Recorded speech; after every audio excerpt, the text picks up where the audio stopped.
RRB JEE 2026, आप सबको पता है कि इसका फॉर्म फिलअप आप लोगों ने कर दिया है, लेकिन इसमें सबसे इंपॉर्टेंट रोल जो प्ले करने वाला है वो है आपका सीबीटी 1। मैं ऐसा इस वजह से बोल रहा हूँ क्योंकि आपके सीबीटी 1 में जितने अच्छे नंबर होंगे उसका रिफ्लेक्शन आपको नंबर ऑफ पोस्ट में दिखेगा और उसका रिफ्लेक्शन फाइनल सिलेक्शन में दिखेगा सीबीटी 2 के बाद। आप इसको केवल एक स्क्रीनिंग मानकर मत चलिएगा कि मुझे केवल इसको क्वालिफाई करना, क्योंकि आपके जितने अच्छे नंबर होंगे आप उतने ज़्यादा नंबर आप पोस्ट के लिए क्वालिफाई होंगे। यहाँ पर एक प्रॉब्लम ये भी होती है। तो आप लोगों को ये जान लेना बहुत ज़्यादा ज़रूरी है कि किससे कौन से टॉपिक से कितने क्वेश्चन आते हैं, वो चाहे मैथ हो, चाहे रीजनिंग हो, चाहे जीएस हो, ओके, चाहे साइंस हो। जब आप ये चीज़ जान लेंगे ना तो आपको सबसे बड़ी बात और ज़्यादा उत्सुकता होगी कि मुझे ये टॉपिक को और अच्छे तरीके से क्लियर करना है और अच्छे तरीके से करना है। आप सबको पता है कि आज रक्षाबंधन है, तो रक्षाबंधन बहुत अच्छे तरीके से धूमधाम से मनाइए, बहन को गिफ्ट दीजिए, लेकिन वो गिफ्ट आपके सिलेक्शन वाला होना चाहिए। समझ गए ना? वो कैसे पॉसिबल होगा? पढ़कर नौकरी पाकर ही पॉसिबल होगा। इस बार नहीं, लेकिन अगले बार आप लोगों के पास अपॉर्चुनिटी भी है। जैसे मैं आपको सबसे पहले एग्जाम पैटर्न सारे बच्चों को पता है कि मैथ का 30 नंबर का वेटेज है, रीजनिंग 25 है, जनरल अवेयरनेस 15 है, जनरल साइंस आपका 30 है। यहाँ पर अगला अगर बात किया जाए रीजनिंग, क्या रीजनिंग, तो रीजनिंग की अगर मैं बात करता हूँ, जैसे रीजनिंग है, रीजनिंग कहाँ से आपको करना है? जो लास्ट ईयर का जो था ना उसका 24 और 25 वाले का ऑन एन एवरेज निकाल के बता रहा हूँ दोनों का।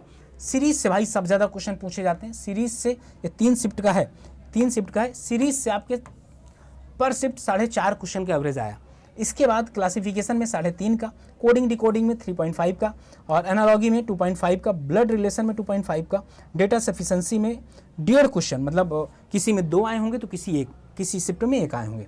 और यहाँ पर मिसलेनियस में आपका करीब 1 से 2 question, direct distance and direction से क्वेश्चन आपका 1.5 होगा। जैसे मोहित एक रास्ते में इधर जा रहा था और शिवम ने इधर चला गया, तो बताइए दोनों के बीच की डिस्टेंस क्या है?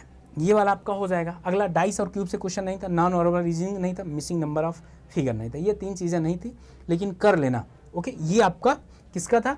रीजनिंग का था। रीजनिंग के बाद अब चलते हैं मैथ में। जैसे मेंसुरेशन और ज्योमेट्री से 4 क्वेश्चन आए थे।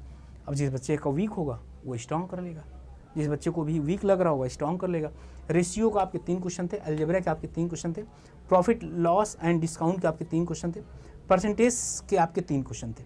आगे बात किया जाए एवरेज से आपके 3 क्वेश्चन थे, नंबर सिस्टम से आपके 2 क्वेश्चन थे, टाइम एंड वर्क के आपके 2 क्वेश्चन थे, एसआई सीआई के आपके 2 क्वेश्चन थे, टाइम स्पीड एंड डिस्टेंस के 2 क्वेश्चन थे, और बॉडी मास से आपके 2 क्वेश्चन थे, एज से आपका 1 क्वेश्चन आया था, मिक्सचर एंड एलिगेशन से कितना मिला दिया जाए तो इतने केजी होगा, अगर इतना केजी हुआ तो कितने % मिलाया जाए, इस तरीके से। तो आप मैथ के हिसाब से ये जो टॉपिक हैं 15 टॉपिक हैं, इनको आप बढ़िया तरीके से एक बार देख लीजिएगा।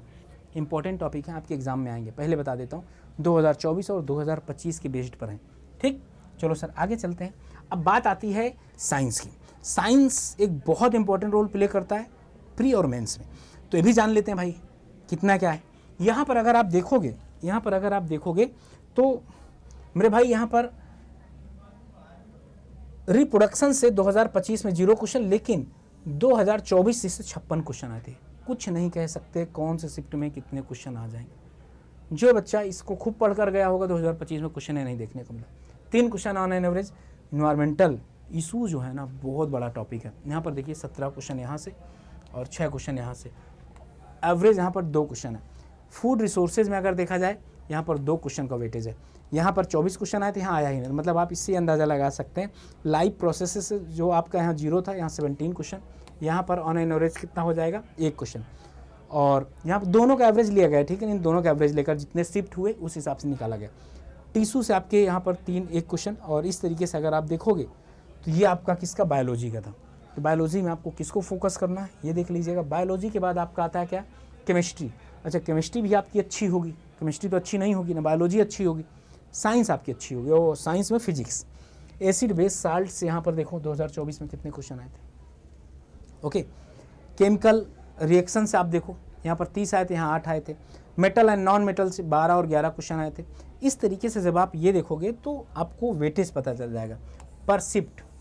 ये पर शिफ्ट कैसे हो सकता है? किसी शिफ्ट में से 5-6 क्वेश्चन आ गए हों, किसी शिफ्ट में 0 आए हों। यहाँ तो टोटल 46 आपको दिख गया, और ऑन एन एवरेज आपका घट जाएगा। इसका मतलब इससे ये पता चलता है कि आपको मैक्सिमम सब्जेक्ट को कवर करना, कोई भी सब्जेक्ट का टॉपिक नहीं छोड़ सकते, क्योंकि अगर आपने छोड़ा हो सकता है उसी में ज़्यादा नंबर आ जाए एग्ज़ाम में। फिजिक्स का देखा जाए, इलेक्ट्रिसिटी आपका 2024 में, जिन्होंने एक पैटर्न नहीं पकड़ पा रहे हैं, 2024 में जिसको ज़्यादा पूछा गया था 2025 में कम कर दिए, और जो 2024 में नहीं पूछा गया यहाँ पर उसके वेटेज को बढ़ा दिया गया। लाइट रिफ्लेक्शन देख लो, 18 क्वेश्चन और 22 क्वेश्चन। मैग्नेट वहाँ 22-25 आया था, यहाँ 5 आया। ह्यूमन आइज से पूछा गया था 4 क्वेश्चन, ऑन एन एवरेज 1 ही आया हुआ। मोशन से आपका एक क्वेश्चन था, फोर्स से, ग्रेविटेशनल से, मैटर और हीट से। ये सारी चीज़ें आपको पढ़ना। मैथ के बाद आपका जनरल अवेयरनेस, करंट अफेयर से, नेशनल और इंटरनेशनल से 3 से 4 क्वेश्चन थे। पॉलिटी से आपके 2 क्वेश्चन थे। पर शिफ्ट की बात कर रहा हूँ, वेटेज। ज्योग्राफी के आपके 2 क्वेश्चन, इकोनॉमी से आपके 2 क्वेश्चन, और इकोनॉमी, साइंस एंड टेक्नोलॉजी जो अभी न्यूज में स्पेस के बारे में चल रही, स्पोर्ट्स से एक क्वेश्चन आपका आ जाएगा। बुक एंड ऑथर से भी आपका एक क्वेश्चन आ जाएगा। बुक एंड ऑथर, डेट, ये सब कुछ आप स्टैटिक जीके में आता है, ये ज़रूर पढ़ लीजिएगा। तो ये आपका पूरा का पूरा मैंने आपको क्या बता दिया, मैंने आपको पूरा इसका वेटेज बता दिया किस तरीके से करना है। देखो, समय आप लोगों के पास केवल 90 डेज़ है। समय आप लोगों के पास केवल 90 डेज़ है। इसको आप जितने भी बेहतरीन तरीके से पढ़ेंगे, सिलेक्शन उतना बढ़िया होगा। ओके। और कहीं पर अगर कोई प्रॉब्लम आती है तो इंजीनियर्स अड्डा की पूरी टीम आपकी हेल्प करने के लिए आती रहती है यहाँ पर समय समय पर। आप उनसे अपने डाउट्स पूछ सकते हैं, ठीक, उनसे आप अपने डाउट पूछ सकते हैं।